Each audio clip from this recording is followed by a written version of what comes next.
Good evening and welcome to the September Committee of the Whole meeting. The Board of Trustees of Cypress-Fairbanks Independent School District is now convened in a Committee of the Whole meeting on Thursday, September 8, 2016, in the boardroom of the Cypress-Fairbanks Independent School District Instructional Support Center, 10300 Jones Road, Houston, Texas, at 6 p.m. for the purpose of reviewing that portion of the September 12, 2016 school board agenda designated as action items and to hear designated reports and recognitions posted in the meeting notice as required by Texas law. No action will be taken at this meeting. I want to welcome the members of our audience and our television viewers to this meeting of the Board of Trustees. As the Cypress-Fairbanks Board of Trustees, we are here to set goals, listen to reports, approve budgets, contracts, personnel appointments, and make policy for the district. It is not the role of the board to make day-to-day operational decisions. The management and day-to-day operations of the district are the responsibility of the superintendent. We have policies and procedures in place to resolve concerns and issues. This is a public meeting of the Board of Trustees, not a meeting of the public. Prior to this meeting, board members received information related to items on tonight's agenda. Agenda items will not necessarily be handled in the order listed on the notice.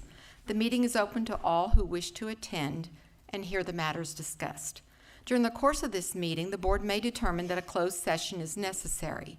In that event, the board will meet in closed session to consider matters duly posted for this meeting as permitted by Section 551.071 to 551.084, inclusive of the Texas Government Code.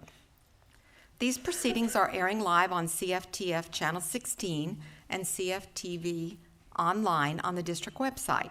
They will also be rebroadcast throughout the month on Channel 16 and available as video on demand on the website. For the tape to adequately reflect the proceedings, I respectfully ask that you please refrain from talking while others are speaking and that cell phones are turned off or in silent mode. Thank you for taking the time to join us this evening and for your interest in the Cypress-Fairbanks Independent School District. First item on our agenda is our reports, and those will be heard on Monday, I believe. Is that correct, Dr. Henry? Yes. All right. So this next item is action items. The board will now review and discuss the following action items. The board will consider approving the tax refunds of $500 or greater for Cypress-Fairbanks ISD. Is there any discussion? No. The board will consider approving the minutes of August 18th, 2016 regular meetings. Any discussion on that? All right, those were the consensus action items. Now to the non-consensus. I think my sheets are out of order. Thanks. All right. The following items, action item 6A, the board will consider awarding bids and contracts and/or authorizing purchase orders as recommended in the posted agenda item. 1, bleacher repair service and parts. 2, building security, equipment and supplies. 3, college readiness and career interest text. 4, district fundraiser services. 5, grocery goods and supplies. 6, playground and outdoor equipment. 7, restaurant, catering, and delivery services. 8, spirit apparel and promotional items. Any questions on any of those items or any concerns? Mr. Covey? I'm sure this is for Dr. Macias. Dr. Macias, can you tell us a little bit more about the college readiness and career interest tests that we give? I know we do this each year, but Yes, sir. That item is the ACT test that we give to all of our students in their junior year. Is that correct, Mary? Yes, ma'am. In their junior year. This will be our second year, third year? Our third year that we provide this test for all of our juniors at no cost to the families. And is that the real ACT that they take for college entrance? It's the same thing? Go ahead. I'm gonna let Mary follow up with that.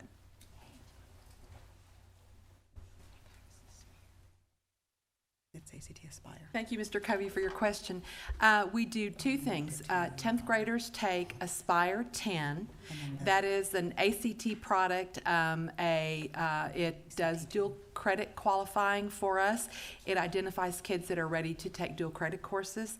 It also gives us an idea of which kids in their sophomore year are already college ready. And then we give the ACT in the spring to all of our juniors, and that is actually their first college entry test. So many of them dual credit qualify based on that test, and if they do well enough, they don't have to take the ACT or SAT. There are two tests, SAT, ACT. We have selected the ACT over the years because it's friendlier to a more diverse student population. In other words, it more closely aligns to the stuff they learn in the courses that they're taking, and so they tend to score better on it for college entry purposes. Great. It's a great idea. Thank you. Specific More content than specific, the yes. ACT. Yeah. SAT, thank you. Are there any other questions on any of those items? May those be moved to consensus? Sure. Okay, great. We'll move those to consensus. B, the board will consider adopting an order authorizing the issuance of Cypress-Fairbanks Independent School District Unlimited Tax School Building and Refunding Bonds, Series 2016, levying a tax and providing for the security and payment thereof, providing for the award of the sale thereof in accordance with specified parameters, authorizing the execution and delivery of a purchase contract, a paying agent registrar and agreement, and an escrow agreement relating to such bonds, approving the preparation of an official statement and enacting other provisions related thereto. We do have a brief presentation on that. Mr. Stuart Snow, Terrell Palmer, Jonathan Friels, and Randy Bates. Thank you, President Mangoya, members of the board, and Dr. Henry. We are recommending that you approve bond orders on a parameter sale for the 2016 series bonds. That gives the administration the authority to sell these bonds on a negotiated basis within the certain parameters that are outlined in the bond order. Series 2016 bonds are fixed-rate bonds totaling $525,355,000 and is comprised of $270 million of new money sale from the 2007 and 2014 voted bond authorizations, plus a current refunding of previously issued 2007 and 2008 bonds of $255,355,000 in order to produce debt service present value and cash flow savings. The amount of new money bonds from the 2007 voted authorization represents the remaining balance of that authorization, and with this sale then we'll liquidate the 2007 authorization. After this bond sale, we will have $546,310,000 authorized but unissued bonds from the 2014 bond election that will be available to sell in order to fund the phases 4, 5, and 6 of that 6-year bond program. The $270 million new money portion includes $18,030,000 from the 2007 bond authorization and $251,970,000 from the 2014 bond authorization, representing the third phase of projects of that 6-year bond program. The 2014 bond authorization amount, the projects include renovations at 13 of our schools, instructional technology, security upgrades, which would include lockdown panic buttons at all the schools, as well as DVR and digital cameras, school buses, and architectural fees for Phase 4 projects that will begin next year. So with that, I would like to turn it over to Mr. Terrell Palmer, our financial advisor with First Southwest, to present information about the bond market and as well as the proposed refunding. In addition to Mr. Palmer, our co-bond counsel, Jonathan Frells with Bracewell, and Randy Bates with Bates & Coleman are also here as well, and can answer any legal questions that you may have. So with that, I'll turn it over to Mr. Palmer. Good evening. Again, it's Terrell Palmer with First Southwest Company. I act as your financial advisor and will help you through this bond issuance process. You've got a booklet in front of you. I've already turned one page, but it looks like what's up on the screen. And a lot of economic data here that only investment bankers or economists would enjoy. But if you'd like to skim over that and take a look at some of the trends in interest rates, I think it provides you with a lot of current market update and a lot of data to review. It is a little dated, as this was dated August 22nd to August 26th, but it gives you a lot of historical information that is very, very interesting. Second page is really more detail of that. Probably one of the highlights is really on the bottom, and you can see where the Fed funds forecast. There's a lot of discussion about that, and I think I even received some questions from this board the last time I was here about, is the Fed going to increase the short-term rates? And the forecast is that it will. And I'll point out a little bit later, that doesn't mean that it's going to immediately translate into higher rates for the district on their bonds, but there is a built-in kind of forecast, I guess, of a rate increase by the Fed. Page 3 is, I know it's a very busy graph here, and I'll try to whittle it down for you. This is all the many different rates, both tax exempt, taxable, short term, all kind of illustrated right here from 2008 on. And as you can see, interest rates, especially over the last year, have dropped considerably. All interest rates have, taxable, tax exempt.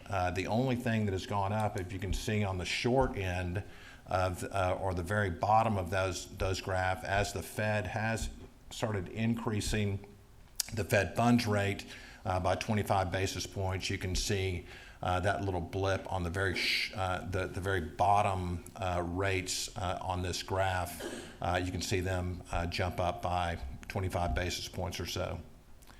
If I could get you to follow on page 4, if you look down towards the bottom, you can see a column called BB20 Bond GO, and that stands for Bond Buyer Index, and that's a 20 bond general obligation bonds, and that's probably the closest bond to Cypher ISD. And we had, Stuart and I had met and talked a lot about whether we should issue some more variable rate bonds, or should we issue all of our $270 million worth of new money bonds that were needed as fixed rate. And one of the deciding factors was really this graph and this area. And if you go to that BBI 20 GEO index and look down, and you can see the number 0% there. And that means over this period of 8 years or so, at no time has the interest rates been higher, or at no time has interest rates been lower than what they are right now. And so we are at absolute historic lows on your on your bonds. And so we thought that it would be best to lock in this amazingly low rates, and then we'll issue some more variable rate as interest rates may increase in the future. I think it's a very good plan for you. The next page is, again, more data, more graphs. It's interesting to see that, you know, in 14 with Yellen being confirmed as chairman, other issues that affected interest rates with China's inflation dropping to just over 1%. And even if you look towards the right-hand side, you can see the Fed hikes. The Fed starts to hike the benchmark rates by 25 basis points, and interest rates still ended up going down dramatically after that. Another index on page 6. Again, this is that bond buyer geo index, and showing that historically it's never been lower than it is today.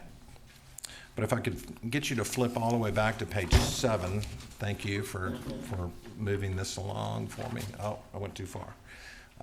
Page 7, this is really the results that we're hoping to get for your issue. As Stuart had mentioned, we are planning to refund as much as $255 million of your outstanding bonds. And I'm over on kind of the far left-hand side of this, where those maturities are 2018 through 2030, and those bonds have a current interest rate of 4.53%. We're going to call all of those bonds in 2017.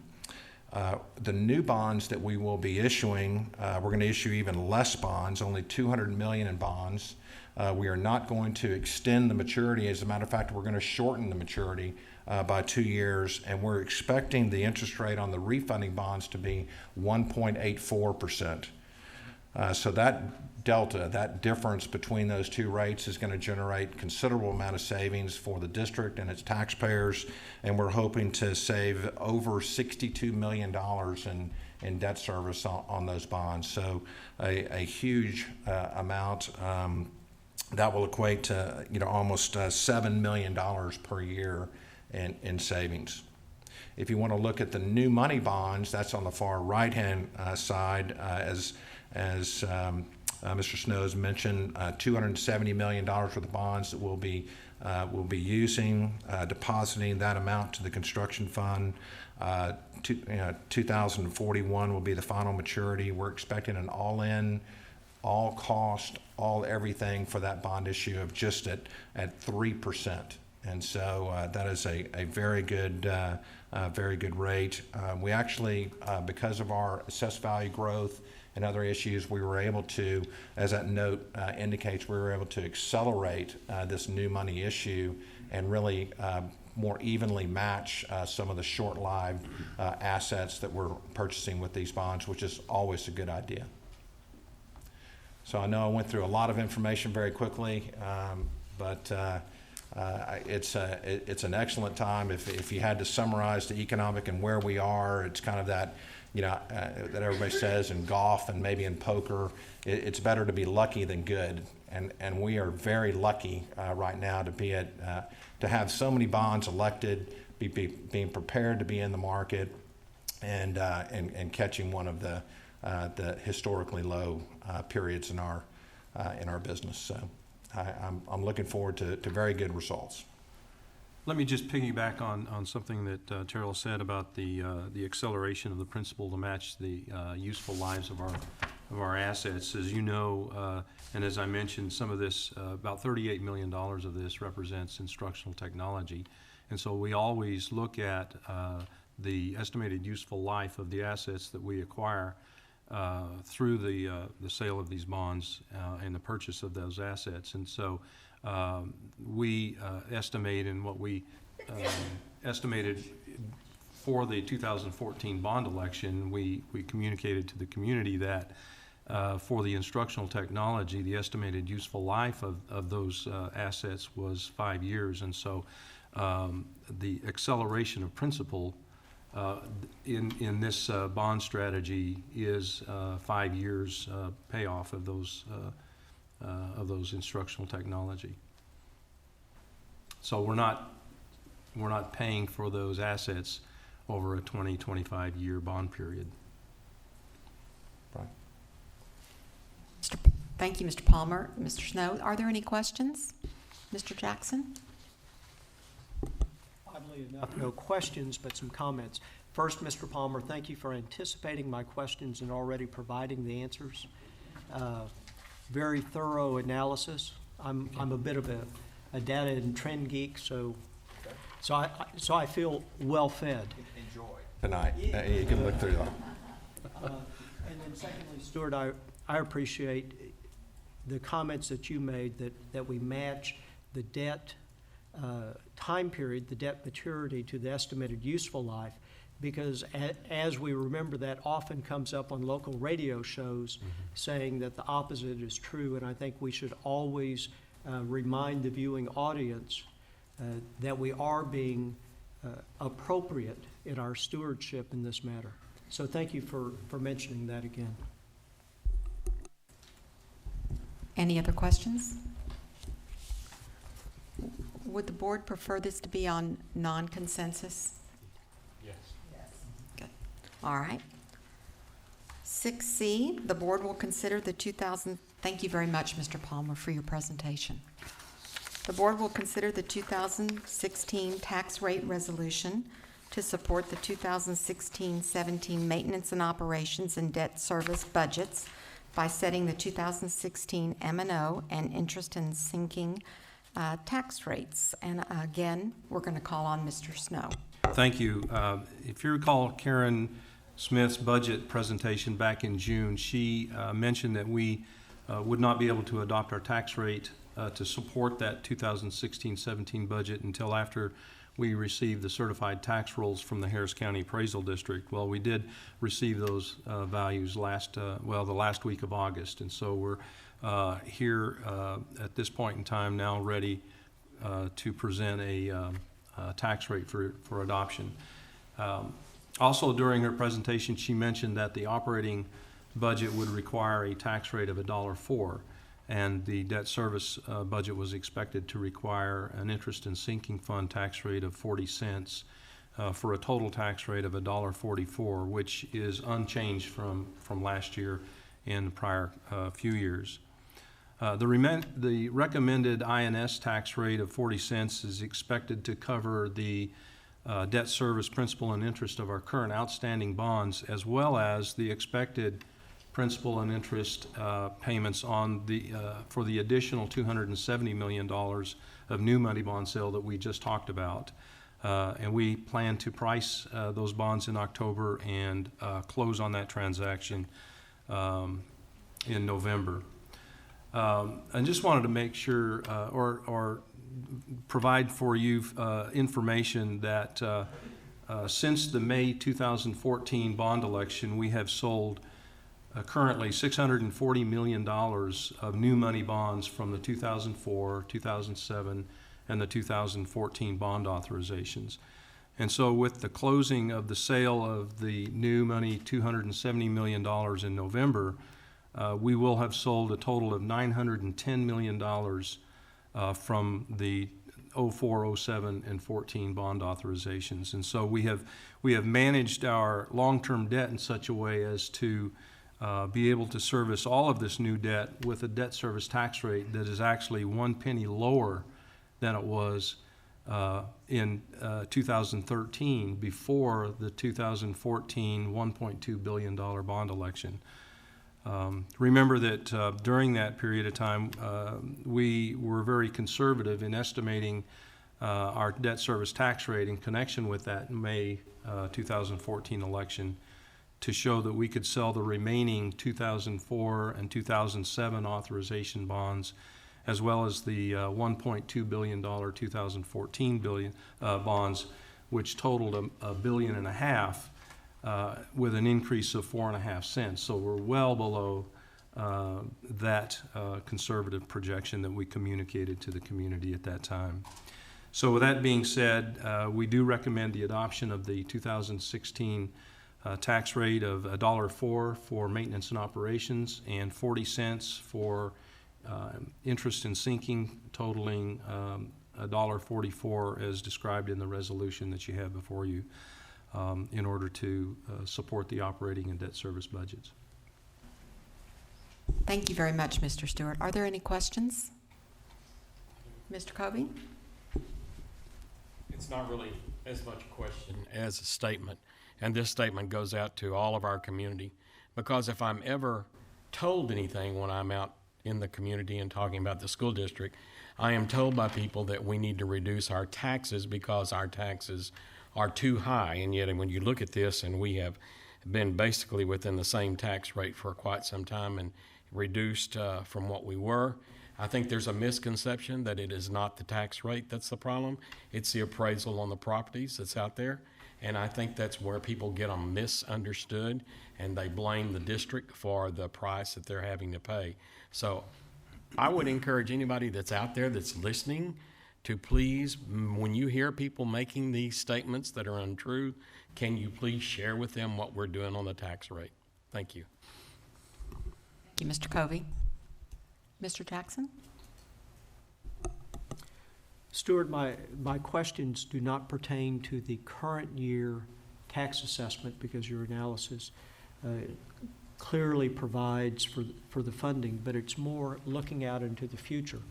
Mr. Palmer's report on page 3 notes that median home value prices of new construction is going down, and certainly we know that the robust construction that we thought was going to occur along the Grand Parkway in 99 has been reduced primarily because of the tremendous impact on the oil and gas industry. I know that in the past you have done sensitivity analysis on property values as well as rates. Is there anything from a trend standpoint that as of today gives you any concerns on a going forth basis? No, not really. I think on a going concern basis, going forward, we have built into our projections for managing our tax rate and managing our debt using a declining percentage increase in our property values, even though we're showing increases each year in our property values. And you can see that development all along the Highway 290 and Grand Parkway corridors, and all the way on the western side of our district. That growth is certainly going to be providing additional property values for our district. But in our projection, in our planning for the management of our debt and our tax rate, we have shown declines of the rate of increase each year. So in other words, last year we saw and experienced about a 12% increase in our property values. This year, we planned for a 7% increase, ratcheting down a little bit. And so as it turns out, the property values came in at 7.38% as an increase. And then next year, I think we're looking at a 6.5% and then a 6%, and then ratcheting back down to 5% over the long term. So I think that we're looking pretty good in terms of our projection of those rates. And then one follow-up question, which you have already answered, I think, a couple of board meetings ago, but I think it is prudent to revisit. Has the growth in property values been sufficient to change us from, say, a Chapter 42 to a 41? Well, Would just comment. Yeah, that's a great question. In fact, for the 2016-17 fiscal and school year, we have now become a Chapter 41 district, which means that under Chapter 42 of the Texas Education Code, we would be defined as a property poor district, receiving benefit from other Chapter 41 districts across the state that provide funding to the state. It's the Robin Hood concept, as you know. But because our property value increase, the rate of our increase has exceeded the rate of our student enrollment growth, it under statute, as defined in statute, has caused us to become a Chapter 41 school district. That is not something that will impact us financially at this point in time because we're well below the maximum rate that would require us to actually write a check and pay recapture payments to the state of Texas. So at this point in time, it really is a non-issue for us. Thank you. Any other questions?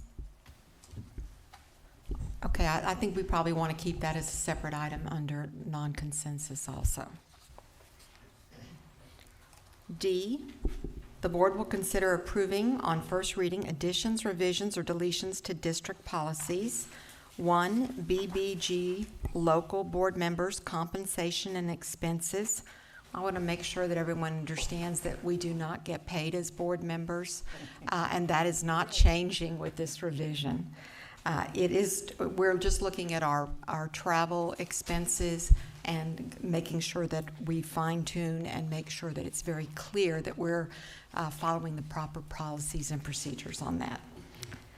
2, BJ, CF, local superintendent non-renewal revision. 3, BQ, local planning and decision-making process revision. 4, CLB, local buildings, ground, and equipment management maintenance revision. 5, DEC, local compensation and benefits, leaves and absences revision. 6, EFD, local instructional resources, field trips revision. 7, EHBAF, local special education, video, audio monitoring revision.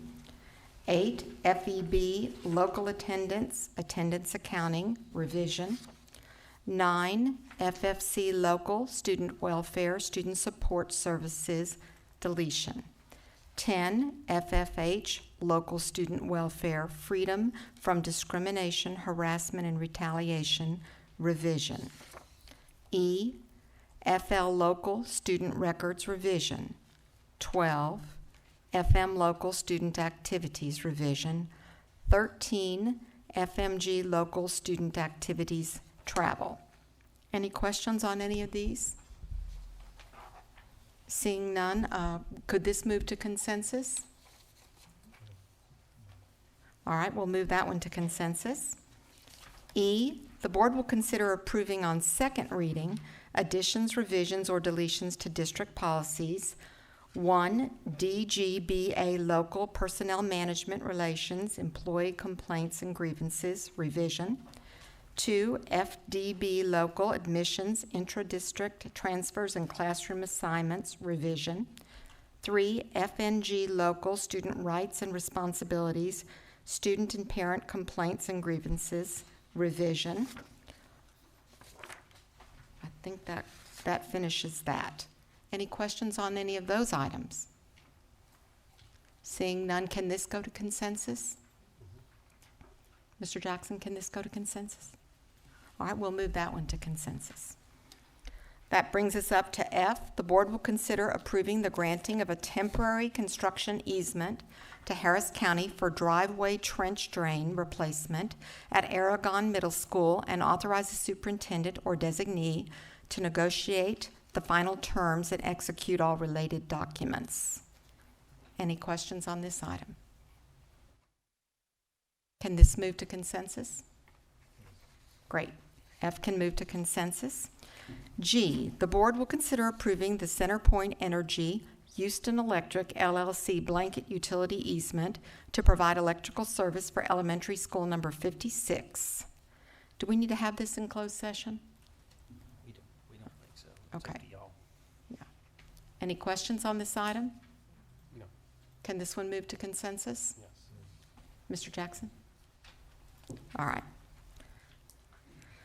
That will bring us to H. The district will consider a Level 4 appeal, Fleming, of a Level 3 decision, and this is going to be in closed session.